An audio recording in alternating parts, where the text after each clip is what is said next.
किसान खेत में मेहनत करता है, पैदावार के मामले में वो जीत जाता है, लेकिन बात तराजू की आती है तो हार जाता है।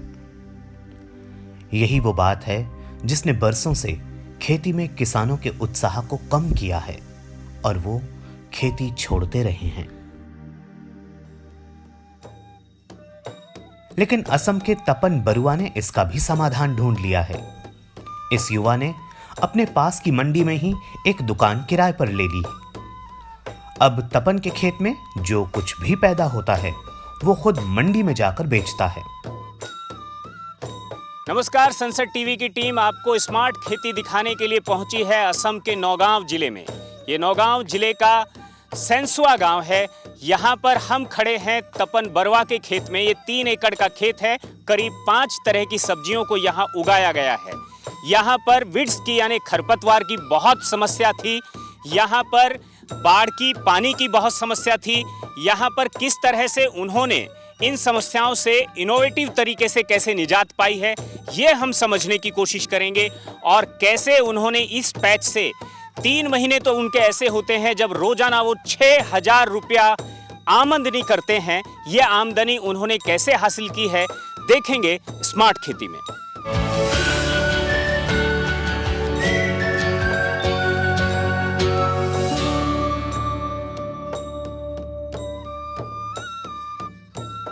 अब बीच में कोई आड़ती नहीं है।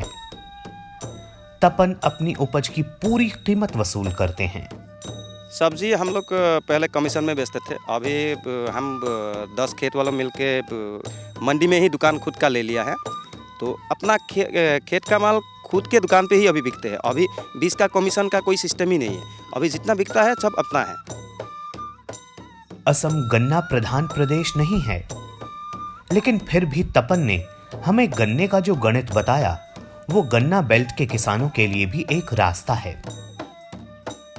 तपन कहते हैं कि उन्हें गुड़ के लिए बल्क में गन्ना बेचने में सबसे कम लाभ होता है, गुड़ बनवाकर बेचने में उससे ज्यादा, लेकिन गन्ने के रस में सबसे ज्यादा लाभ होता है। इसलिए वो गन्ने का रस बेचने वालों को अपना गन्ना बेचते हैं। गन्ना तो हम इसका गुड़ नहीं बताते, इसका प्रोसेसिंग हम नहीं करते हैं। तो इसको हम जूस वालों को बेचते हैं 700 रुपया क्विंटल। 700 से 800 रुपया क्विंटल मिलता है। हम लोग तो 700 रुपये में ही दे देते हैं। गुड़ बना के बेचने से आपको मान लीजिए 700 रुपया क्विंटल आएगा। उसका प्रोसेसिंग फीस हटाने से मान लीजिए 250 से 300 रुपया मिलेगा।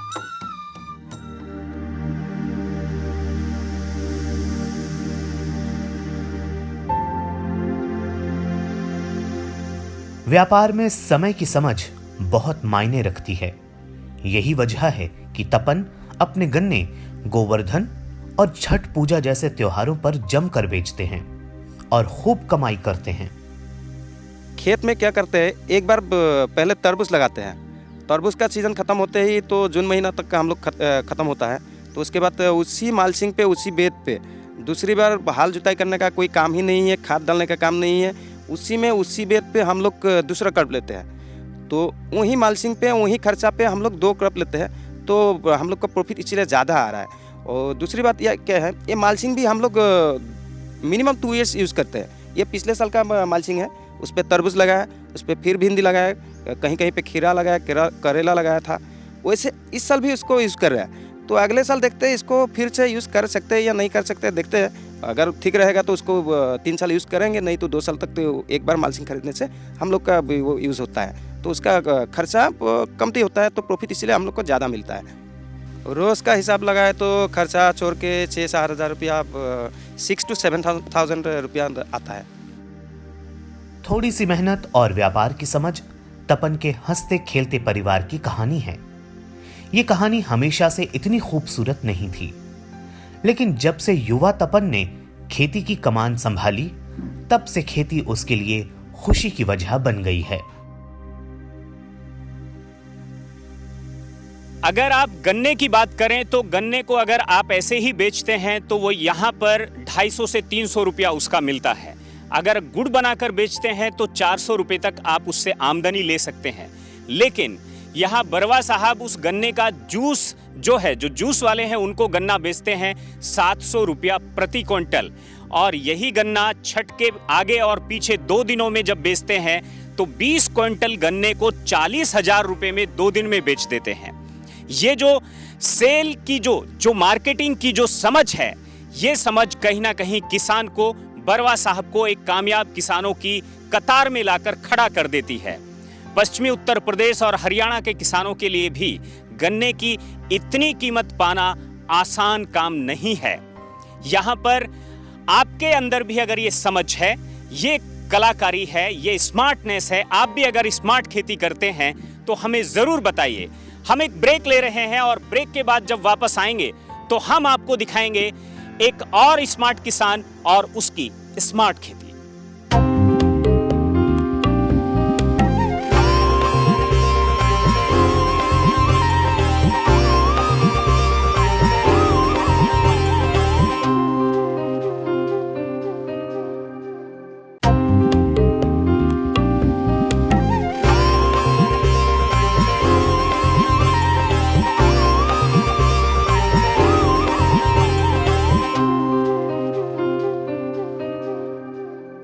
ब्रेक के बाद एक बार फिर से आपका स्वागत है।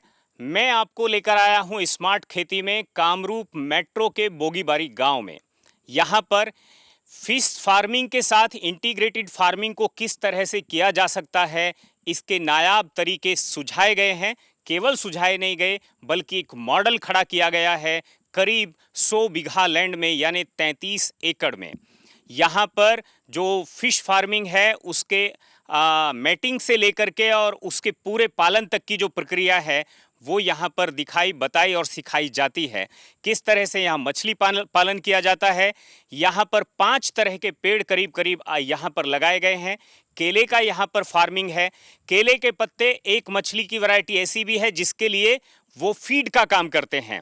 और यहाँ पर केवल केला ही नहीं, केवल मछली ही नहीं, यहाँ पिगरी भी है, बत्तख भी है, और भी यहाँ पर कुछ चीज़ों को कैसे जोड़ा गया है देखते हैं यहाँ के खास स्मार्ट फार्मिंग में।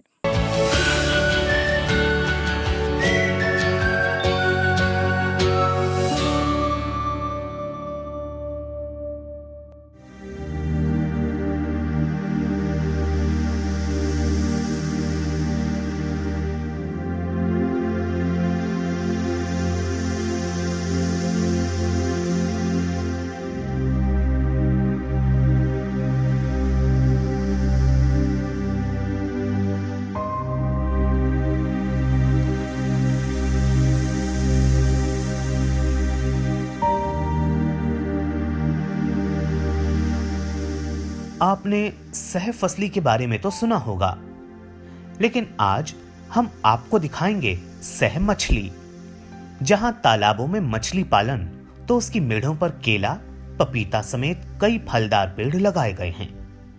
100 बीघा में इस मॉडल को स्थापित किया गया है। यह किसी एक किसान की संपत्ति नहीं है, बल्कि 1 लाख मछली पालन करने वाले किसानों का प्रेरणा केंद्र है।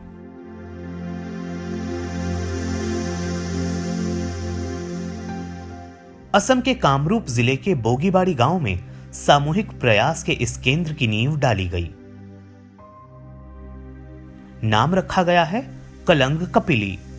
ये दो नदियां हैं जो इस गांव के आगे जाकर एक होकर विशाल ब्रह्मपुत्र नदी का हिस्सा बन जाती हैं।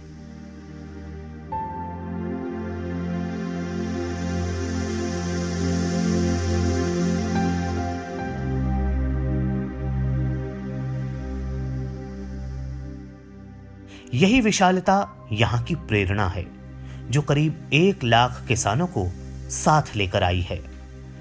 सबने एक साथ सीखा, एक साथ प्रयास किया और सब मिलकर आगे बढ़े।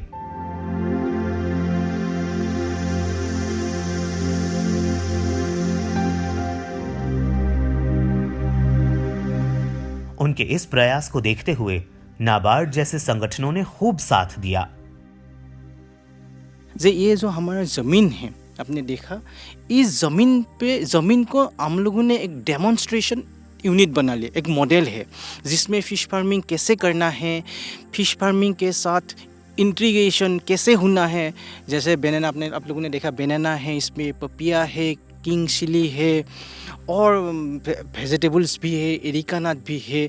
तो और हम लोगों ने लाइफ स्टॉक के साथ भी इंटीग्रेशन हो सकता है। तो ये मॉडल इसलिए हम लोगों ने यहाँ डेवलप किया है जो देखने के बाद लोग अपने अपने एरिया में कर रहा है। दूसरा, ये यहाँ हम लोगों ने रेसिडेंशियल ट्रेनिंग का भी व्यवस्था है जिससे लोग यहाँ सीखने के लिए आते हैं और सीखने के बाद ये मॉडल देखने के बाद यहाँ जो हो रहा है वो देखने के बाद उनका मन भी माने परंपरागत से साइंटिफिक हो जाते हैं और ये यहाँ जो सीखते हैं उसको उसके जो अपने एरिया है उसमें रेप्लिकेशन हो रहा है, जिससे आज हमारा प्रधानमंत्री का जो सपना है जो फार्मर्स का इनकम डबलिंग करना है उसमें हम लोग काम कर रहा है और हमारा फार्मर भी काम कर रहा है। और मैं सोचता हूँ जो हमारा प्रधानमंत्री का जो सपना है अभी पूर्ण होने वाला है। ग्रामीण अर्थव्यवस्था और मानव आहार में मछली का महत्वपूर्ण स्थान है। प्राचीन काल से ही मछली पालन और मछली पकड़ना एक महत्वपूर्ण उद्योग रहा है। मत्स्य उद्योग का आधार जल है। नदी, तालाब और जलाशय में पाई जाने वाली मछलियां प्रकृति की देन हैं। मत्स्य पालन का प्रमुख उद्देश्य मछलियों के उत्पादन में वृद्धि करना है। इन्हें उथले जल में पाला जाता है और इन्हें पकड़ना आसान होता है। कृत्रिम खाद्य सामग्री से मछलियों का विकास और वृद्धि तेज गति से होती है। भारत में नीली क्रांति ने मछली पालन और जल कृषि क्षेत्र के महत्व को प्रदर्शित किया है। मत्स्य पालन को एक उभरते हुए क्षेत्र के रूप में माना जाता है। मत्स्य पालन आजीविका विकास के साथ आर्थिक संपन्नता को आगे बढ़ाता है। मछली पालन उद्योग मछुआरों तक ही सीमित था, लेकिन आज ये सफल और प्रतिष्ठित लघु उद्योग के रूप में स्थापित हो रहा है।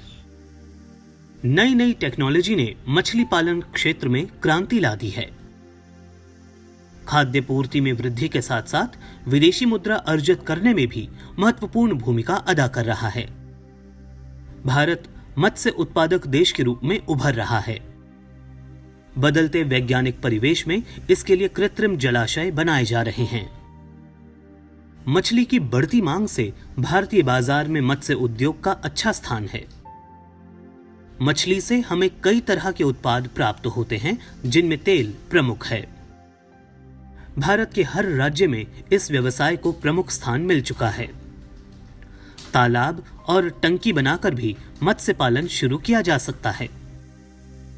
मात्स्यिकी के एकीकृत विकास और प्रबंधन क्षमता को देखते हुए प्रधानमंत्री नरेंद्र मोदी ने इसे मात्स्यिकी क्षेत्र में क्रांति कहा है और इसे नीली क्रांति का नाम दिया है। प्रधानमंत्री मत्स्य संपदा योजना द्वारा मात्स्यिकी क्षेत्र में अब तक सबसे अधिक निवेश किया गया है। 10 सितंबर 2020 को प्रधानमंत्री नरेंद्र मोदी ने मत्स्य संपदा योजना की शुरुआत की थी। ज्योतिष जैसे नौजवान इस सारे काम की प्रेरणा है। ज्योतिष समाज की ताकत को जानते हैं। वो कहते हैं कि वो 3 दोस्त मिलकर मछली पालने के लिए बैंक के पास 15 दिन तक गए, लेकिन जब समाज साथ आया तो सारे काम कामयाब होते चले गए। इस कामयाबी को यहाँ के किसान कुछ इस तरह से बयां करते हैं। मेरा नाम अमूल्य डेका है। मैं बोगीबेरी गांव का ही बासिंदा हूँ और मेरे पास एक संस्था है कोलंकोपिली एनजीओ, वहाँ से मैंने 2-3 दिन का ट्रेनिंग लिया है। उन लोगों ने मुझे गुवाहाटी यूनिवर्सिटी में भी भेजा था 2 साल पहले, वो ब्रीडिंग कैसे करता है। और पिछले साल उन लोगों की तरफ से मैंने मेरे तालाब में एक नया स्पीशीज़ किया है, फ्रेश वाटर पॉन्ड। उसमें तो बहुत अच्छा मिला है और लगभग 45 से 55 हज़ार रुपया एक्स्ट्रा मिला है। कोलंकोपिली से मुझे जो ट्रेनिंग मिला है, इससे मैं मछली पालन करके बहुत ही खुश हूँ। और IMC इंडियन मेजर कार्प, ये जितना मछली है मेरे तालाब में मैंने पालने शुरू कर दिया है और यहाँ से मुझे अच्छा इनकम मिल रहा है। मेरा 1 एकड़ ज़मीन पे ये फिश फार्मिंग है और मुझे यहाँ से 2.5 लाख सालाना इनकम होता है। ये सिर्फ मछली पालन का केंद्र नहीं है, ये मछली का ब्रीडिंग सेंटर भी है, ये सेलिंग काउंटर भी है और यहाँ पर मछली पालन भी होता है। यहाँ से मछलियों के जो छोटे छोटे बच्चे हैं वो भी सेल किए जाते हैं और इसी के साथ यहाँ होती है हॉर्टिकल्चर, फलदार पेड़ों की खेती, जिनसे आमदनी की अगर आप बात करें तो 15 एकड़ में करीब 40 लाख रुपया सालाना की आमदनी होती है। और इतना ही नहीं, यहाँ पर करीब जो किसान हैं, जो युवा हैं, उनको यहाँ पर ट्रेनिंग दी जाती है और अभी तक यहाँ के 7 जिलों में करीब 1 लाख युवा किसानों को ट्रेनिंग दी जा चुकी है। और ये एक कहानी है उस कामयाबी की, उस सोशल इम्पैक्ट की, जहाँ पर समृद्धि सब और जाएगी, उसका एक केंद्र बना है। अगर इस तरह की कोई शुरुआत आपने भी की है तो हमें ज़रूर बताइए, हम आएंगे और देश को दिखाएंगे आपकी स्मार्ट खेती।